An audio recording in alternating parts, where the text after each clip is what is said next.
The Inca Sacred Valley lies north of their former capital of Cusco, carved by the Urubamba River that runs 450 miles from the slopes of Cunarana through the Peruvian Andes into the Amazon basin. We took a van tour from Cusco, and from the moment we saw the Sacred Valley, it was clear why the Inca held it sacred. The steep, cloud-shrouded mountains were the domain of the emperor and the gods, and the fertile lowland, fed by the river, is highly productive for crops, particularly maize, which was fermented to make the sacred ritual drink chicha. Pisac is the start of the Sacred Valley, and the Inca archaeological site is very popular. But the line moved quickly, and we bought a Cusco Sacred Valley multipass. For the price of 3 individual tickets, you get access to 16 sites and museums. The site was built high above the valley, suiting the llamas and alpacas revered by the Inca and integral to their way of life. Tombs were carved into the cliffside at Pisac, one of the largest cemeteries in the pre-colonial world with thousands of tombs. The terraced farms supported the site's inhabitants, with a multi-level drainage system that prevented erosion and kept the crops watered. Sacred fountains channeled water down the mountainside into the terraces. Agriculture was key to the success of the Inca Empire, and they built a laboratory high above the Sacred Valley in Morai. The way the terraces were built, the temperature changes 10 degrees Fahrenheit from top to bottom, and samples from the site show soil and seeds were brought from all over the Inca Empire, leading to the conclusion that the site was used to test different crops under different weather conditions. Another key crop to the Inca was the potato. Indigenous to Peru and Bolivia, they were first domesticated over 7,000 years ago. Peruvian potatoes are the most varied and delicious that we've ever had, and much effort goes into preserving their diversity. In the mountains north of Pisac, at over 12,000 feet above sea level, the Parque de la Papa houses more than 1,000 different kinds of potato.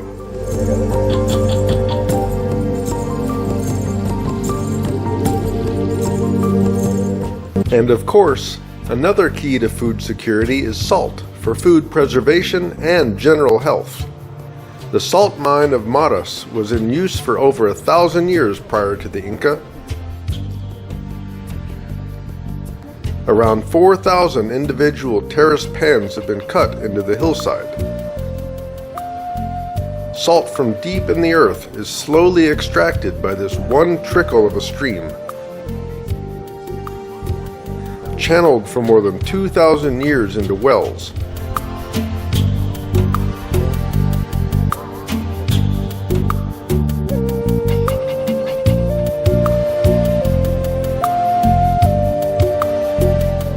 That are now owned and operated by nearby villagers, running the mine as a collective, producing around 600,000 kilograms of salt every month. Packaged and sold in many varieties, you can buy Maras salt on Amazon for about twice the price of Morton table salt. With all this talk of food, fortunately, our tour included lunch.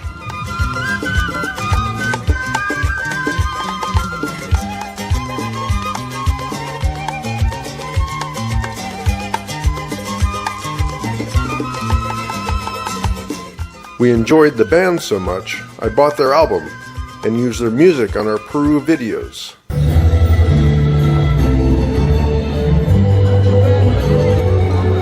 The final stop in our Sacred Valley van tour was Ollantaytambo, 45 miles from Cusco. Emperor Pachacuti, the 9th Sapa Inca, conquered and razed the existing settlement in the mid-15th century, erecting an elaborate ceremonial center and town as his royal estate.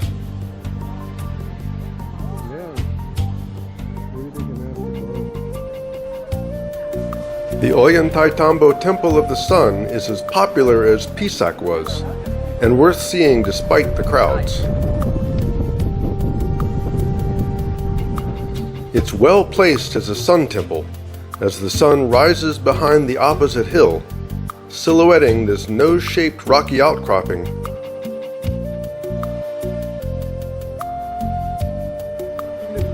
And then sets behind the temple.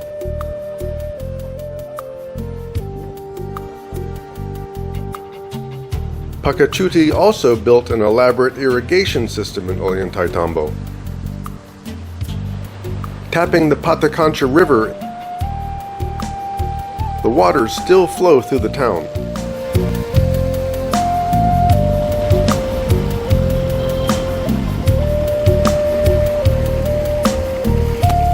Inca irrigation not only fed crops, it also provided drinking water and baths to the populace in this water-scarce Andean environment. While the Spanish destroyed or desecrated most everything associated with the Inca religion, they kept the sacred fountains, recognizing their importance to the entire empire-wide water system. Our Ollantaytambo hotel was right by one of the channels, helping to keep this alley cool even in the middle of the day. The hotel was a wonderful place, and our room had a great view of the Sun Temple.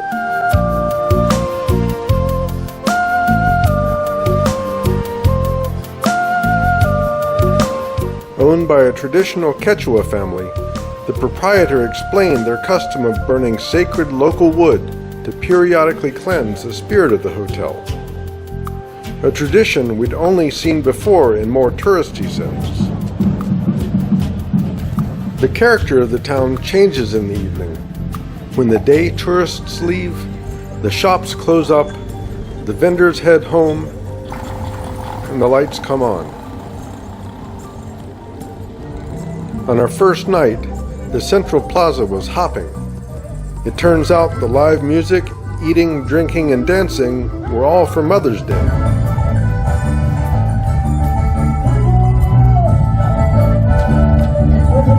Mother's Day morning was quiet in the tourist zone. We could actually shop in peace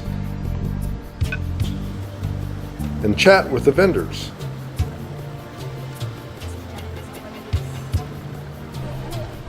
The Ollantaytambo market had some last-minute Mother's Day gifts for sale,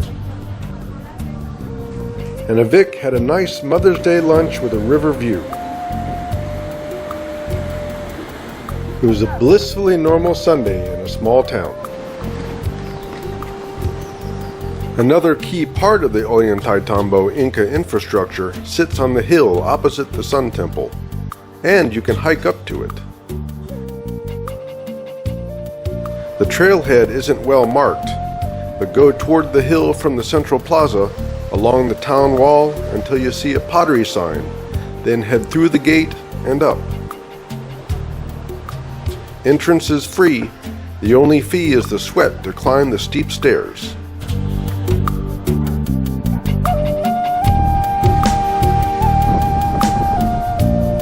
The mountainside Qullqa of Ollantaytambo is typical of food storehouses that were built throughout the empire.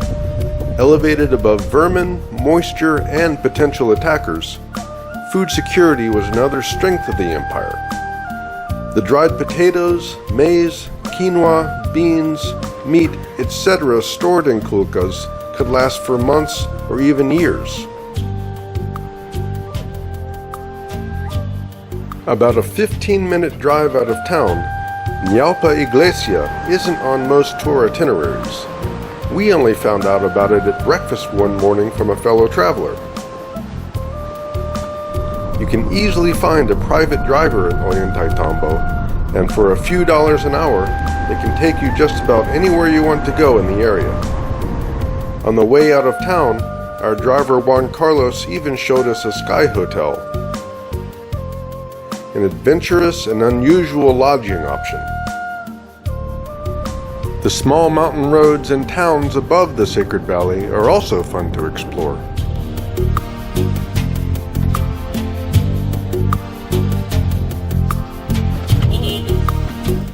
Naupa Iglesia is believed to have been sacred to the local populace long before the Inca, and from what our hotel host said, it's still frequented by believers today. The sacred cave has carved alcoves where offerings have been placed, a black stone altar where sacrifices may have been made, and most significantly, a portal that our hotel host said is believed to be a gate to the spirit world, where people can communicate with loved ones who have passed on. Across the Urubamba River from Ollantaytambo, the Inca Trail runs along the Sacred Valley.